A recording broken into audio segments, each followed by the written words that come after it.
for far more years than can be remembered. It's always been on the fourth Saturday of April.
Anyway, what we're going to do is we're going to go out to a home, and the homes are selected by the rebuilding team, and we're putting up our efforts today, and there'll probably be 20 people at that home raking and painting and hammering and just cleaning up and getting the house in good shape. Hi, I'm Wayne Palmer, president of Rebuilding Together, and we're having a wonderful day here on Saturday, which is our Rebuilding Day today, and I just want to express my gratitude and my thanks to all of the volunteers, and especially from the Noon Rotary. Your contributions and your efforts and your time is greatly appreciated, and it will go a long ways towards helping people's lives in our great mountain up here. Thank you very much.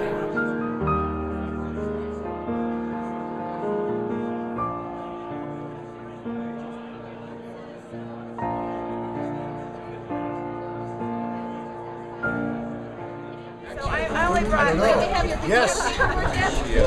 Do those homes. Yeah, thanks. So Do those homes. I'll Hey, make it easier kids. for you because I know you guys are.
just create a Merry April.